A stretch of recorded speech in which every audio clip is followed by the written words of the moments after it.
ചിരിയുടെ തമ്പുരാക്കന്മാർ ചിരിയുടെ പെരുമഴയുമായി എത്തുന്നു. ഫൺ ബേബി ഫൺ ശനി ഞായർ ദിവസങ്ങളിൽ രാത്രി 8 മണിക്ക് നമ്മുടെ സൂര്യ ടിവിയിൽ. അതെ, അല്ല സാറേ, ബേബി ചേട്ടൻ പറഞ്ഞ പോലെ മൊത്തത്തിൽ എന്നെയും എന്റെ ബേബിനെയും സന്തോഷിപ്പിക്കാൻ വേണ്ടിയിട്ടാണ് ഞങ്ങള് ഈ TV പരിപാടിയില് ഇത്രയും കാശൊക്കെ ഇറക്കി, ഇഷ്ടംപോലെ പൈസ ഒക്കെ ഇറക്കിയിട്ടുണ്ട്. പിന്നെ ഇവിടെ കുറെ സിനിമാക്കാരെയൊക്കെ കൊണ്ടുവരണം, അവരുടെ കൂടെയൊക്കെ നിന്ന് എനിക്ക് സെൽഫി എടുക്കണം, എന്നിട്ട് അതുപോലെ ഫ്രെയിം ചെയ്ത് വീട് മുഴുവനും വെക്കണം. അങ്ങനെയുള്ള ഉദ്ദേശങ്ങളോട് കൂടിയാണ് ചേട്ടൻ എനിക്ക് വേണ്ടി ഈ പരിപാടി തുടങ്ങി തന്നത്. ഈ ബേബിയുടെ പേരാണോ ഈ ബേബിയുടെ പേരാണോ ഇത്? അത് പുള്ളി പറഞ്ഞു, പുള്ളിയുടെ പേരില്ലാതെ ഇത് ചെയ്യാൻ പറ്റില്ല എന്ന് പറഞ്ഞു. അപ്പൊ ഫൺ ബേബി ഫൺ എന്നുള്ള പേരിടണമെന്ന് പറഞ്ഞത് പുള്ളിയുടെ ഒരു ഇത് തന്നെയാണ്. പിന്നെ നമ്മളൊരു ബേബിക്ക് വേണ്ടി കാത്തിരിക്കുകയാണല്ലോ, അതും കൂടെ ചേർത്തിട്ടാണ് പറഞ്ഞിരിക്കുന്നത്. ഹലോ മിസ്റ്റർ ലാൽ, സിനിമയൊക്കെ എങ്ങനെ പോകുന്നു? കുഴപ്പമില്ല. എല്ലായിടത്തും കുറച്ച് കാശ് അധികം ഉള്ളതുകൊണ്ട് ടാക്സ് ഒക്കെ വെട്ടിക്കാൻ വേണ്ടി വേണമെങ്കിൽ ഒരു സിനിമ ചെയ്യാം. അല്ല, അങ്ങനെയാണെങ്കിൽ ഞാൻ ഒരു പരിപാടി ആലോചിക്കുന്നുണ്ട്. ഈ അമ്മയിലെ മൊത്തം ആർട്ടിസ്റ്റുകളെയും കൂടി ഒരുമിച്ച് നിർത്തിയിട്ട് ഒരു സിനിമ എടുത്താൽ കൊള്ളാം. അങ്ങനെ ഒരു കഥയുണ്ട്. ചേട്ടാ, എല്ലാരെയും കിട്ടും, സകല നായകന്മാരെയും കിട്ടും. ഇഷ്ടംപോലെ സെൽഫി എടുക്കാം, നമ്മുടെ വീടിന്റെ മതിൽ നിറയും. അല്ല, മമ്മൂട്ടി മോഹൻലാലൊക്കെ അവിടെ നിൽക്കട്ടെ, ഇടവേള ഉണ്ടാവും. സിനിമ എന്ന് പറയുമ്പോ ഇടവേള ഉണ്ടാവുമല്ലോ. അല്ല, ഞാൻ ഉദ്ദേശിച്ചത് മിസ്റ്റർ ഇടവേള ബാബു ഉണ്ടാവും. ഉറപ്പായിട്ടുണ്ടാവും. അപ്പോ സിനിമ ഫിക്സ്. രമേശ് ചേട്ടാ, ഐശ്വര്യം വിളക്കൊക്കെ കത്തിച്ച് നമുക്ക് ഉദ്ഘാടന ചടങ്ങിലേക്ക് കിടക്കാം.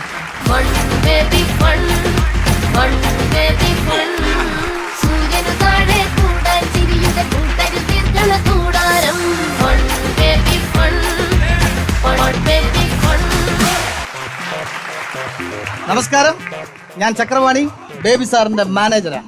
ഇതുപോലുള്ള ദരിദ്രർക്കുള്ള കുഴപ്പം എന്താ പറയുക, ഇവർ ഇതുപോലൊരു മാനേജറെ വെക്കും. മണ്ടനായിരിക്കും മാനേജർ. എന്നിട്ട് ഈ മാനേജർ പറയുന്ന മണ്ടത്തരങ്ങൾ മുഴുവൻ ഇവർ കേട്ടോണ്ട് നടക്കും. അതല്ലേ പരിപാടി നടക്കുന്നത്. ഹലോ, ഈ പരിപാടി ബേബി സാറിനെ കൊണ്ട് സ്പോൺസർ ചെയ്യിപ്പിച്ചത് ഞാനാണ്. ഇടയ്ക്ക് മാനേജർമാര് നല്ലതും പറയും. എന്റെ ഭാര്യയ്ക്കും സാറിനും സന്തോഷിക്കാൻ എന്റെ സാറിനും സാറിന്റെ ഭാര്യയ്ക്കും സന്തോഷിക്കാൻ വേണ്ടിയിട്ടാണ് ഇങ്ങനെ ഒരു പരിപാടി ഇവിടെ സംഘടിപ്പിച്ചിരിക്കുന്നത്. നമ്മുടെ 1.5 കോടിയുടെ കാറല്ലേ, അത് ഞാൻ ഇവിടെ കഴുകിയിട്ടുണ്ട്. പിന്നെ വേറെന്താ സാർ ഇവിടെ ഒന്ന് പറയാൻ പറഞ്ഞല്ലോ, മറന്നുപോയി. ആ അതെ, ജ്വല്ലറി, സ്വർണ്ണക്കടത്ത്. സോറി, സ്വർണ്ണക്കട. സാറിന്റെ സ്വർണ്ണക്കടയിൽ ജോലിക്ക് നിൽക്കുന്ന ആ പെൺകുട്ടികൾക്ക് സമ്മാനമായിട്ട് എന്തോ 25 പവൻ കൊടുക്കണോന്ന് പറഞ്ഞില്ലേ? 25 പവനോ? കുറഞ്ഞു പോയി, അത് പോരാ. റൗണ്ട് ചെയ്ത് ചേട്ടാ ഒരു 30 പവനെങ്കിലും. അടിപൊളി, എന്താ നോക്കി. രവിചേട്ടാ, എന്റെ ചേട്ടനെ പോലെ ഇങ്ങനെ വാരി കോരി ഇങ്ങനെ കൊടുക്കുന്നതിന് എന്തൊരു പേര് പറയല്ലോ രവിചേട്ടാ? കൂന്തള്ളിപ്പ്. അല്ലല്ല, ധാരാളിത്തം. അത് പിന്നെ സാറേ, മാഡത്തിന് ഈ പ്രഗ്നൻസി പീരീഡിൽ നോക്കാൻ വേണ്ടിട്ട് ഒരു ഹോം നേഴ്സിന്റെ കാര്യം പറഞ്ഞില്ലേ? അവര് വഴിതെറ്റിപ്പോയി ആൾക്കാരെ ജോലിക്ക് വെക്കാൻ പറ്റില്ല. അതല്ല, ഇങ്ങോട്ട് വരുന്ന വഴി തെറ്റി അങ്ങോട്ടും ഇങ്ങോട്ടൊക്കെ നടക്കുക. ഞാൻ പോയി കൂട്ടിക്കൊണ്ട് വരട്ടെ സാറേ? അതല്ല, ഈ പ്രസവിക്കാൻ പറ്റിയ ഹോസ്പിറ്റലിന്റെ കാര്യം പറഞ്ഞായിരുന്നല്ലോ. ഇപ്പൊ നമുക്ക് നല്ല ഹോസ്പിറ്റൽ കണ്ടുപിടിക്കണം. എന്റെ പരിചയത്തില് 3-4 നല്ല ഹോസ്പിറ്റലുകളുണ്ട്. അപ്പൊ അതൊന്ന് നോട്ട് ചെയ്ത് വെച്ചേരാ, അവിടെ പോകണ്ടാവും. അപ്പൊ ഞാൻ പോയി അവരെ കൂട്ടിക്കൊണ്ട് വന്നു. ശരി.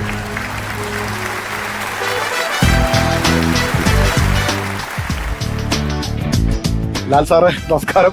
ഒന്നും തോന്നരുത്, നല്ലംകുളങ്ങര അമ്പലത്തിലെ സെക്രട്ടറിയാണ്. പിഷാരടി, നീ ഇവിടെ വന്നിരിക്കുകയാണോ? പോകണ്ടേ? അല്ല, പോകണ്ടേന്ന് പറഞ്ഞാൽ ഒരു ചെറിയ നാട് മുഴുവൻ ഫ്ലക്സ് അടിച്ചു വെച്ചേക്കാം. ആനയൂട്ട് ഉദ്ഘാടനം ചെയ്യാന്ന് പറഞ്ഞതല്ലേ? അമ്പലത്തിന്റെ പേരെന്തായിരുന്നു? നല്ലംകുളങ്ങര. അതെ, ഞാനേ നല്ലംകുളങ്ങര അമ്പലത്തിൽ ആനയൂട്ട് ഉദ്ഘാടനം ചെയ്യാൻ ഞാൻ കമ്മിറ്റ് ചെയ്തിട്ടുണ്ടായിരുന്നു. സത്യമാണ്. ഞാനോ? ഞാൻ മേടിച്ചു വെച്ചിട്ടുണ്ട്. അതുകൊണ്ടാണ്. അപ്പൊ എന്താ പ്രശ്നം വെച്ചാലേ, ബേബി സാർ പെട്ടെന്ന് നമുക്ക് ഫണ്ടുമായിട്ട് വന്നു. അപ്പൊ ഇവിടെ ഇത്രയധികം ആർട്ടിസ്റ്റുകളുടെ കൂട്ട് നടന്നു പോകണമെന്നുള്ളൊരു പ്രശ്നം ഉള്ളതുകൊണ്ട് ഞാൻ ഇന്നത്തെ ഒരു ദിവസം എനിക്ക് ഇവിടുന്ന് മാറാൻ പറ്റാത്തൊരു രീതിയിലായി പോയത് കൊണ്ട് ഒന്ന് പിഷാരടി ഇവിടുന്ന് പോയി കഴിഞ്ഞാൽ ഇവിടെ ഇരിക്കുന്ന ആളുകൾക്കാണ് ബുദ്ധിമുട്ടുണ്ടാകുക. പക്ഷെ പിഷാരടി അവിടെ ചെന്നില്ലെങ്കിൽ ആനകൾക്ക് ബുദ്ധിമുട്ടുണ്ടാവും. ആനകൾക്ക് ബുദ്ധിമുട്ടുണ്ടായാൽ ആനപ്രേമികൾക്ക് ബുദ്ധിമുട്ടുണ്ടായാൽ ദേവസ്വം ബോർഡിന് ബുദ്ധിമുട്ടുണ്ടാവും. ദേവസ്വം ബോർഡിന് ബുദ്ധിമുട്ടുണ്ടായാൽ സർക്കാരിന് ബുദ്ധിമുട്ടുണ്ടാവും. ഇതൊരു ഇന്റർനാഷണൽ ബുദ്ധിമുട്ട് പ്രശ്നമായിട്ട് മാറും. സാറേ, ഇതിന്റെ ഗൗരവം പറഞ്ഞ് മനസ്സിലാക്കി. അല്ല, ഇത് ദേവസ്വത്തിന് ബുദ്ധിമുട്ടുണ്ടാവും എന്നുള്ളതല്ല പ്രശ്നം. വിഷു, ഈ ആനയെ ബുദ്ധിമുട്ടിക്കുക എന്ന് പറയുന്നത് അത് ഈ വൈൽഡ് ലൈഫ് എന്നൊക്കെ പറഞ്ഞ ഒരുപാട് ഇഷ്യൂസ് ഉണ്ടാകുന്ന കാര്യമാണ്.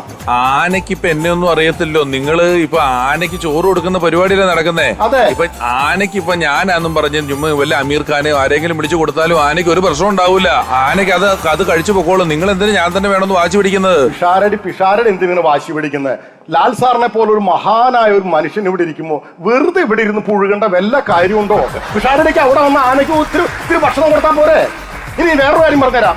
ഇത് നമ്മൾ 11 ആനകളെ നമ്മൾ എണ്ണ തേച്ച് കരി തേച്ച് അവിടെ നിർത്തിയേക്കുന്നത്.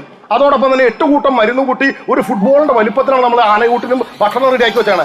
11 ആനയിലും 10 ആനയിലും നമുക്ക് ആരെങ്കിലും കൊണ്ടുപോയി കൊടുപ്പിക്കാം, അവർ തിന്നുകയും ചെയ്യും. അപ്പൊ ബാക്കി ഒരു ആനയ്ക്ക് എന്നെ കുഴപ്പം? പക്ഷെ കുട്ടിശങ്കരൻ ആ അവനെ പറ്റിക്കാൻ പറ്റില്ല. അല്ല, അവൻ പിഷാരടി ഫാനാ. ഈ പിഷാരയുടെ പരിപാടി മുഴുവൻ ഈ പാപ്പാമാര് കാണിച്ച് വെറുതെ ചിഹ്നം വിളിച്ചു കൊടുത്ത് അവൻ ചിഹ്നം വിളിക്കുന്ന അങ്ങനെ അറിയാമോ? അങ്ങനെ വിളിക്കണേ. അത്രക്ക് പാവൻ. വാ പിഷാരടി ഒന്ന് വാന്ന്. നിങ്ങള് എന്ത് സെക്രട്ടറിയാണെങ്കിലും കൊള്ളാം, പിഷാരടിനെ ഇവിടുന്ന് വിടാൻ പറ്റില്ല. സാറേ അങ്ങനെ പറയല്ലേ? ഞാൻ ഇവിടെ ഒരു എപ്പിസോഡ് പോലും എടുത്തിട്ടില്ല. മര്യാദക്ക് പുള്ളി എവിടെ നിന്നിട്ട് നമ്മുടെ പൈസ മേടിക്കുന്ന ആളാ. അത് പുള്ളിക്ക് ഞങ്ങൾ പൈസ കൊടുക്കണല്ലേ? അല്ല, നല്ല പരിപാടി നടത്താൻ വേണ്ടിട്ട് പുള്ളിനെ ഇവിടെ അത് മാത്രമല്ല, പിഷാരടി പോവുകയാണെങ്കിൽ സത്യം ഞാനും പോവാണ്. സന്തോഷം. സാറും പോന്നോട്ടെ. ഓട്ടോറിക്ഷ സ്ഥലമുണ്ട്, സാറും പോന്നോട്ടെ. ഞങ്ങളുടെ കൂടെ പോകുന്നത് അമ്പലത്തിലേക്ക്. സാറ് പിണങ്ങി വീട്ടിൽ പോകുന്നാ പറഞ്ഞത്. ഒരു കാര്യം, ഇവിടെ നമുക്കിപ്പോ ഷൂട്ട് ബ്രേക്ക് ചെയ്യാൻ പറ്റത്തില്ല. നിങ്ങൾ പറ്റുമെന്നുണ്ടെങ്കിൽ ആന ഇങ്ങോട്ടും ഉണ്ടോ, നമുക്ക് ഇവിടെ കൊടുക്കാം, അല്ലാണ്ട് അങ്ങോട്ട് കിടക്കില്ല. അത് നല്ലതാ. ഞാൻ ചേട്ടനോട് ആദ്യമേ പറഞ്ഞിട്ടുണ്ടായിരുന്നു, നമുക്ക് ഈ പരിപാടി തുടങ്ങുമ്പോൾ നമുക്ക് മുറ്റത്ത് ഒരു ആനയും കൂടെ ഉണ്ടെങ്കിലേ ആ ഒരു എടുപ്പ് വരുള്ളൂ. അത് ശരിയാക്കിയിട്ടില്ല. ഇത് ഇങ്ങനെയൊക്കെ നടക്കുള്ളൂ എന്നുള്ള കാര്യം എനിക്ക് മുൻകൂട്ടി അറിയായിരുന്നു. കുട്ടിശങ്കരനെ ഞാൻ കൊണ്ടുവന്നിട്ടുണ്ട്. പിന്നെ അവന്റെ വാശിക്ക് നമ്മൾ കീഴടക്കാനല്ലേ നിർത്തിയുള്ളൂ. ഞാൻ അവനെ വിളിക്കട്ടെ.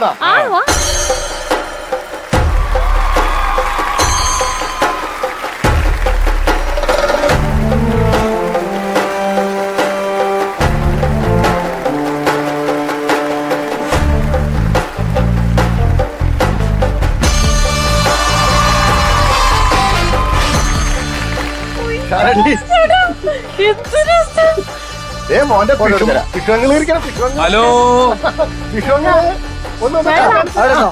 ഒരു ഫോട്ടോ എടുത്തോട്ടെ? അതെ, ഫോട്ടോ ഒക്കെ എടുക്കല് കൊള്ളാം. ആനയെ നോക്കാം, ആനയെ കാണാം, ആനയെ തൊടാൻ പാടില്ല കേട്ടോ.